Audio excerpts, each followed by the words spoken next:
What is up, winning team? I've come on here. I've come on here because, sorry, there's some teachers running to the shops together. It's quite funny. Anyway, so I was laughing with them. Anyway, yeah, so this video is about to take a dark turn. So I'm, as you can see, I'm walking by a school, right? And this is one of my favorite soundtracks. Listen. It's the sound of children being children, having fun, they're playing, they're happy. You know what I mean? And it's one of my favorite soundtracks, and honestly, music to my ears, right? And the reason I'm bringing this up is because think about the inverse of this. Yep, well, that's what's going on in the underground tunnels. I'm actually done. The teachers have gathered together like a freaking... We've got all these teacher women gathered together in a circle in like the forest next to me, all like smoking their cigarettes together. It's so funny. They look like a bunch of witches. This is the most random situation. Oh, look at them. They're so cute. Anyway, it makes me so happy to see the kids happy. Like, I actually literally want to cry just from seeing how happy they are. Anyway, so one of the things that keeps me up at night is I think about the sound that would be in these underground tunnels where these kids are, right? And now you might wonder why I keep bringing this up, and that's because I truly believe, I've been saying this for years, that child trafficking is the biggest business in the world, right? And the only detail I needed to find out to confirm my theory was that allegedly there are underground tunnels that run from England to the United States, which tells me what I already thought, that the Kingdom of Darkness across all continents, all countries, is all working together, not just on the land, but also underground, right? And underground, they're facilitating places to save themselves when they go and try to, mimic the Lord, like it says in Revelation, and cause chaos for us, but also where they're doing these heinous things. And I often think, like, what do you think the sound is like in these underground tunnels? What do you think it's like to hear like this number of children, even if it's just how many kids are at this school, shrieking in pain as they are being raped and tortured? And this sound, this shrieking sound of children, I hear it in my head all the time, right? Because we've all heard, and it's so funny that I say so much about kids and I don't have any. That just goes to tell you a lot about my life, doesn't it?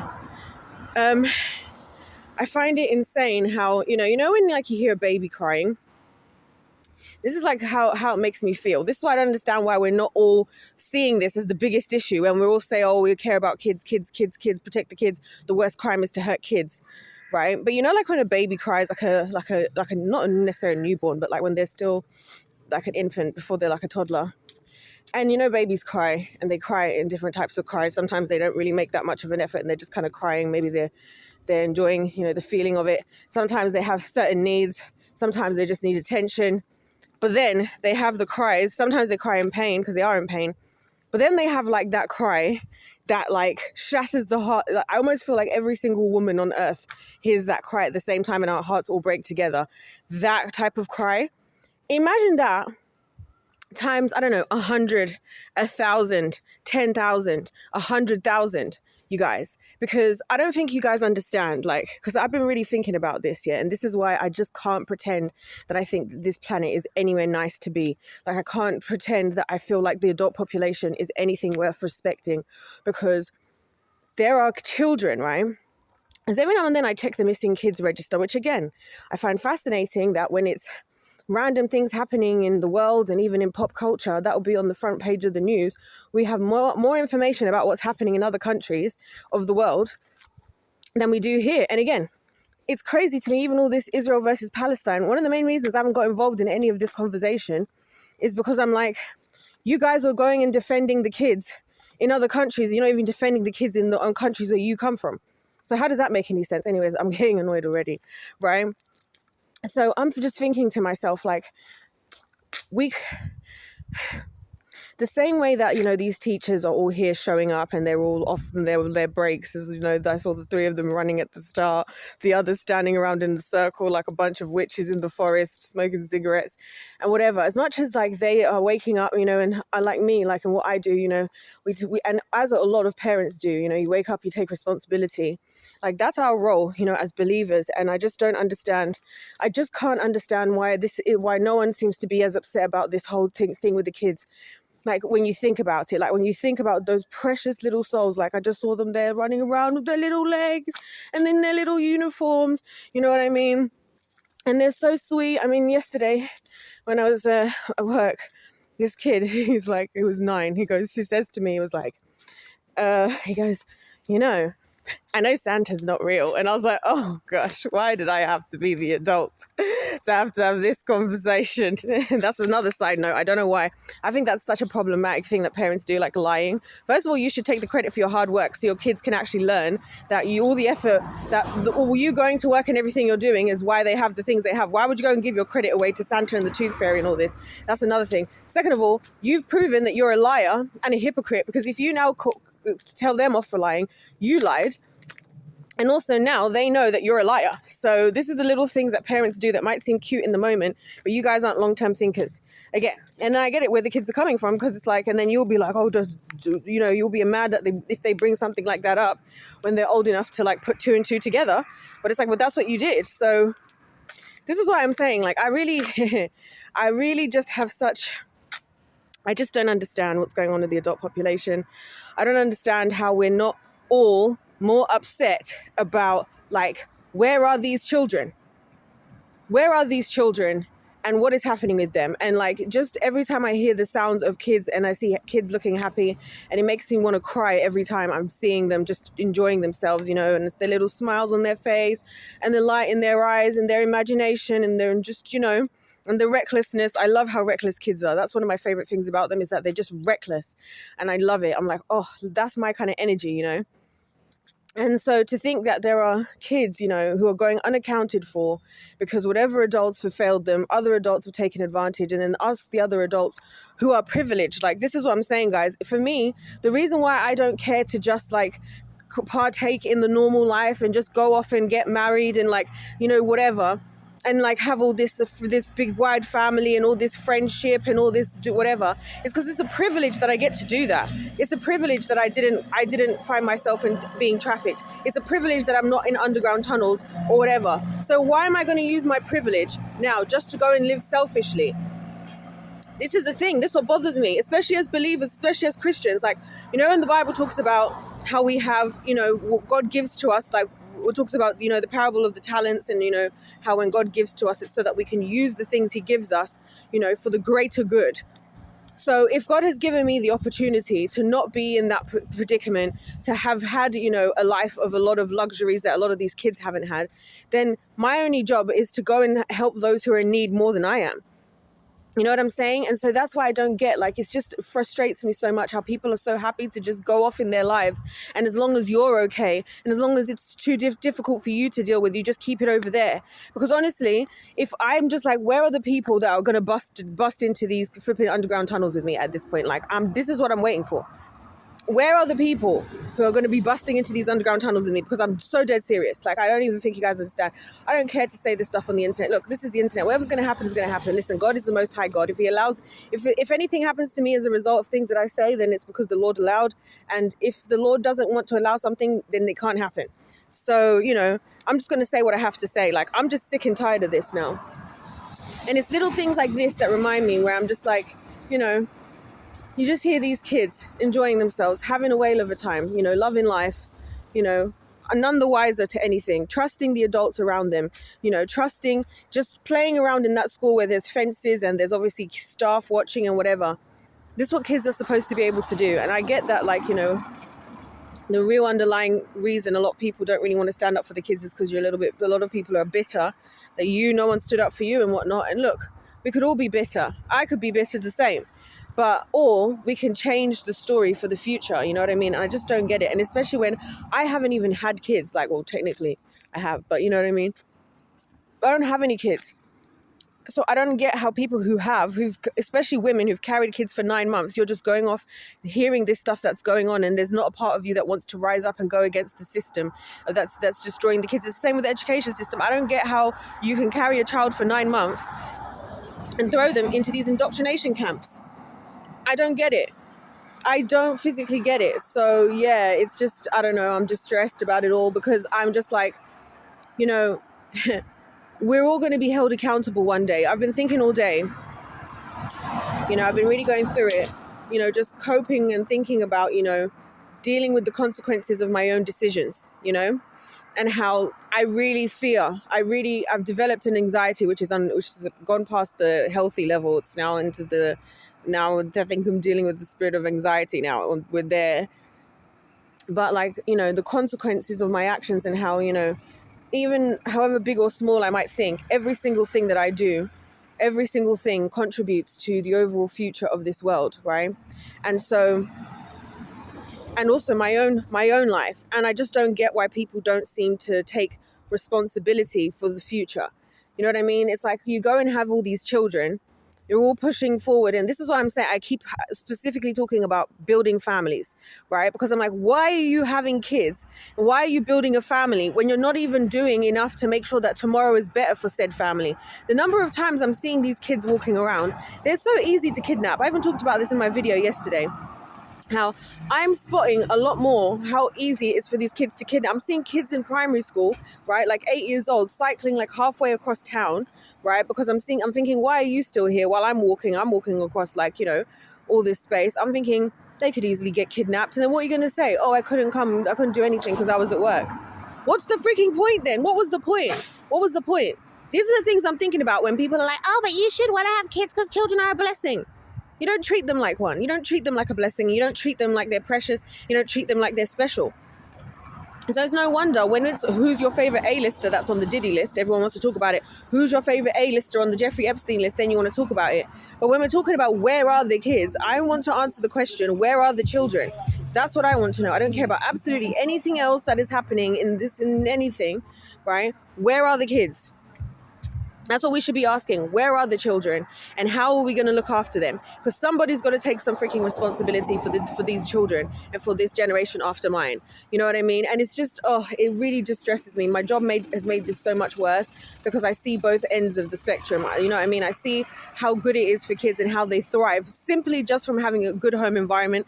I always say this to the parents, like the only thing they need to succeed in life is a good home environment. Not an education. That's my personal theory. Maybe I should write another book. Not education, not even a perfect diet. If they live in a loving home, I've noticed that those are the kids that just are naturally, they just somehow thrive. And that's just always going to happen for them. You know what I mean? And so to see what's happening. And then I see the other side of it, of kids who are actually trying their best, who've been, who've been taken advantage of, who've been led astray, who've, tried their best but failed, who've been abused and whatever. And I see that it's like, no matter what I do from where I'm standing, the real issue, the underlying issue here isn't being solved. So what I do is completely redundant, hence why I see my job as redundant. I've said this before. But then also, as a society as a whole, right, it's just a societal attitude. And that's the scary thing. The scary thing for me is realizing that this is actually a societal thing, that societally we've convinced ourselves that, as long as we say, this is why I actually cannot stand the adult population and just people in general, and why I trust the Lord, and why God says that God is not a man that he shall lie. Let his yes be yes and his no be no. His promises are yes and amen. Do you know why I believe the Bible says that so many times? Is because, or however many times it says it, because God is like, you people aren't like that. You people's words don't mean nothing. Hence why I've got this tattoo on my neck. 1 John 3:18, little children, let us love not just in word, but in deed and in truth. We say things and we just saying stuff. Oh, we want to protect the kids. Oh, kids are so precious. Oh, we need to look after the kids. Blah, blah, blah, blah, blah. Oh, we love this. Oh, we love that. But then we don't have to have the follow through. That's the world. The world is a place where you can use a title, you can use a name, you can call yourself whatever, you can say whatever, but you don't have to follow through with anything. And that's exactly what we're living with now. Because I'm like, look, This is what I think when I see some of these parents. I'm like, you realize you're actually just a sperm or egg donor right now. You're not a parent, because that's a word. When God calls himself a father, this is why people struggle with the relationship with God as well, because you then go and think that God is like how we are. But God, when he calls himself titles, he lives up to them. If he calls himself God the Father, God the Provider, God the Most High, God, you know what I mean? When he says all of these things, he lives up to his name. And that's why people struggle with him, because you're used to dealing with the rest of us who call ourselves things and say with this, and our words mean nothing. Our words, and the Bible even says the power of life and death is in the tongue. You hear Christians quote that scripture. But for what? Because you're not doing anything with that. You're not doing anything with that. You're not making sure that you're living up to the titles of the things that you say you're calling yourself. This is why I don't like to call myself titles of things, specifically because I have to think, you know what, can I actually live up to that? Because that's a responsibility. You know what I mean? This is why I decided I'm not going to call myself an adult. I'm a child. Listen, I'm a child. I get treated like one anyways. Hey, I'm a child. I'm a child because, listen, I'm not an adult. I ain't got my life all together. This is why even now, part of the reason I'm stressed. I'm trying to figure out what the hell I'm going to do, since I'm nearly 30, right? In 2 years, less than 2 years, like a year and a half. And I'm thinking, I need to get it together. You know what I mean? So no, I'm not an adult. I haven't got my life together. I don't know what I'm doing. And other adults will be like, yeah, no one knows what they're doing. But then you act like you do because you have pride. That's what I'm saying. And so, yeah, anyways, it's all just annoying me. And I just wanted to come on here. I'm actually about to do another video once I get back in. It's been a really busy day. But I was able to come out and just pop out, and I had to go and run a couple errands. But yeah, and like, it just makes me sad because I'm just thinking, like, those kids, they're just like one movement away, like just one day. If everybody just on one day could all gather together, they could just bust open those damn tunnels and rescue those kids. You know what I'm saying? And this is why I need the Lord to make me rich. Because listen, I ain't got time to be waiting for the rest of the adult population. I need to, if I'm gonna have to do this thing alone, I will do it alone. I don't care. But like, I'm not thinking about anything else until I've come to a conclusion for this. That's like just where I'm at mentally. I've realized until I have a solution for this situation with the kids, I don't think I can move on to any other thing in my life. Because I'm here. What if I'm the one person, just like how we should all look at life? What if I'm the one person? I'm privileged. I'm here making videos. I'm here making videos out here getting, doing what I'm doing, able to work, able to live, able to eat what I want to eat for the most part, able to do what I want to do for the most part, traveling, getting on airplanes. Are you kidding me? And there's kids in these underground tunnels, and I'm just going to go and live a life of luxury and self-indulgence. That is demonic. Self-indulgence is demonic, because here's the thing, yeah? The difference between us and the difference between the world is this.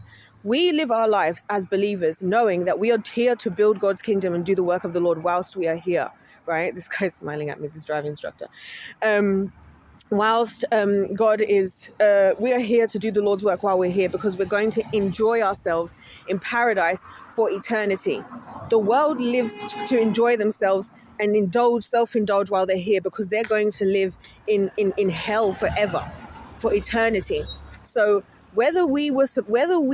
here's how I think. I'll be honest. Whether we live well or not, which we will, because the Bible says, Jesus came to give us life and life abundantly. And God, obviously, he promised the promised land, the garden. So he wanted us to enjoy our time here, to be clear. Hence why I'm talking about the curses of Adam and Eve so much. I'm like, we've got to get out of there. We've got to get out of the world. We've got to get out of the world. We've got to get back into the garden. We've got to get into the promised land. But even if we weren't, right?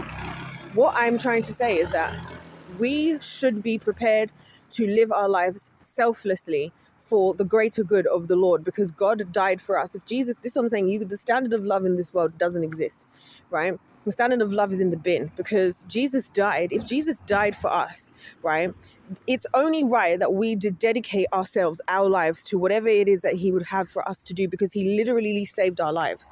He literally saved us from eternity in hell. He literally saved us from entropy and destruction. So that's again where I'm saying that even if you don't particularly care about the kids, and you don't particularly care, for the very simple reason that you believe that Jesus died for you. Like, this man was whipped and spat on and ridiculed on the cross. He wasn't even recognizable. Not these cute little Jesuses that we have. Even there's a church behind me, but I won't show it because it will give away the location. But there's a Jesus here on the cross right near where I am. Right, again, looking just there like he's only hurt in his hands and just with the nail in his hands and his feet. No, he was unrecognizable. He was betrayed and he went through all these things for your soul. And at the very least, you can't show up and be a part of his kingdom and actually be doing something valuable for his kingdom. He died for you and he went through all that stuff. And at the very least, you can't, at least, even if you don't care about whatever the thing is, live more selflessly. I don't get it.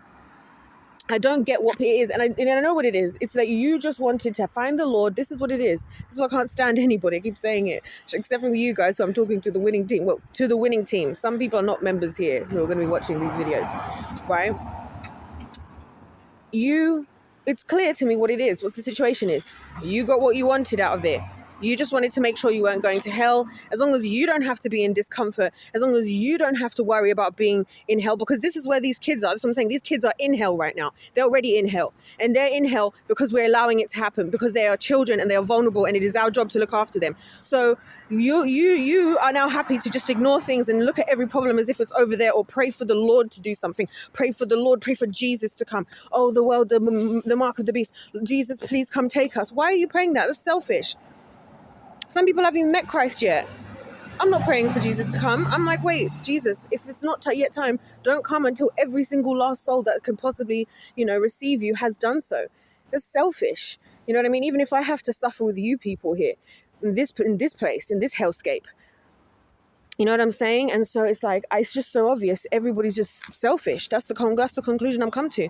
And what I've realized is the quickest way to figure out how selfish or selfless somebody is simply their children. It's the simplest of ways, right? Because the children are the one thing. Like with adults, you can always make the excuses, of like, oh, well, this isn't my responsibility, or this is my responsibility, or you should go to therapy, if your friend wants to ask you for advice. No one's ever told me to go to therapy, except from one person. It was the one adult, funnily enough. And that's just because I just don't open up to anybody, because why the hell would I? But that's a problem, and I'm working on it. I'm trying to learn how to open up to people about stuff. But, or you'll say, oh, that's a shame, whatever.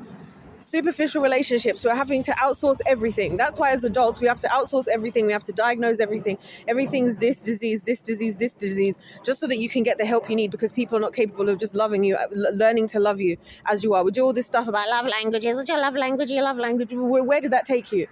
That didn't take you anywhere, did it? Like, that's what I'm saying. What are we doing? It's just dumb. Like, I can't stand this place. That's what I'm saying. When it comes to the kids, that's when it reveals everything, because they're the only thing. This is why you people love this 18. When your kids are 18, you absolve yourself of all responsibility. When you're 18, you absolve yourself of all responsibility, because now you have an excuse.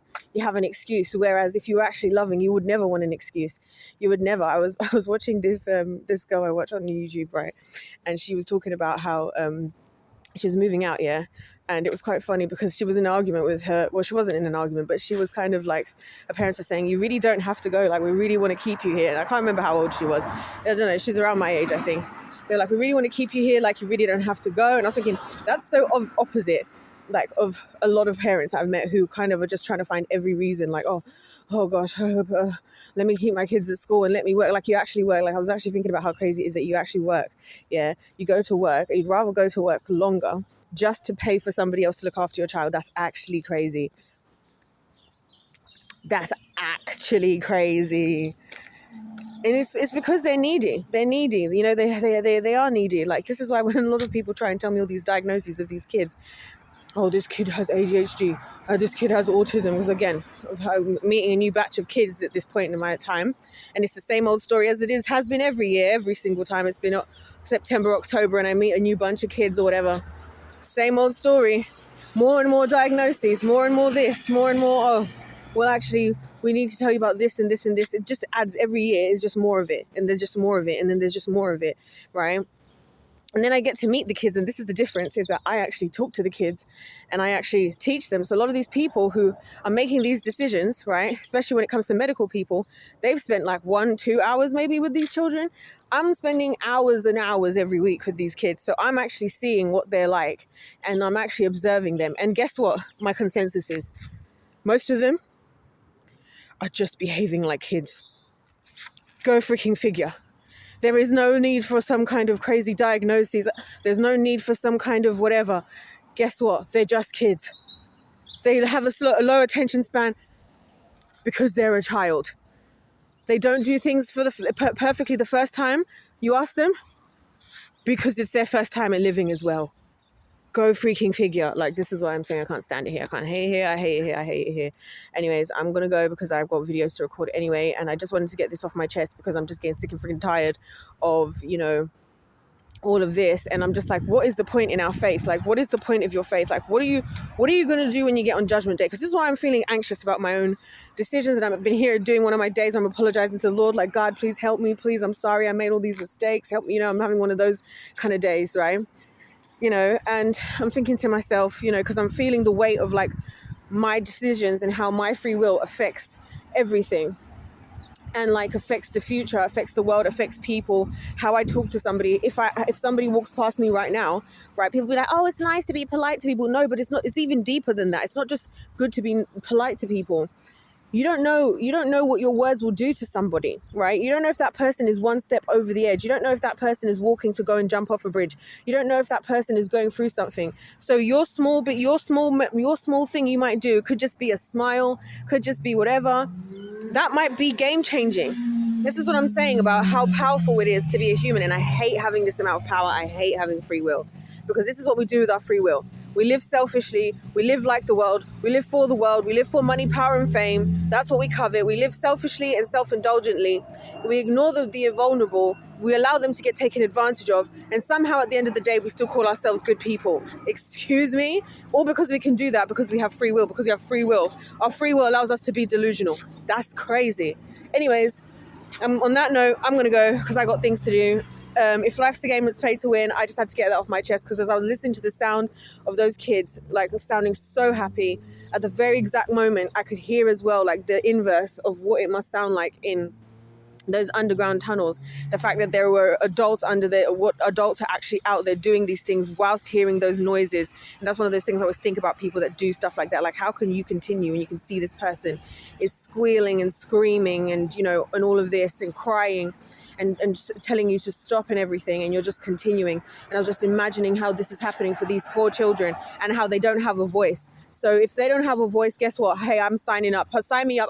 I volunteer as tribute because, hey, somebody's got to speak up for them at some point. Anyways, guys, life's a game. Let's play to win. God bless you. God loves you. I love you. And I'll see you in my next one. Goodbye.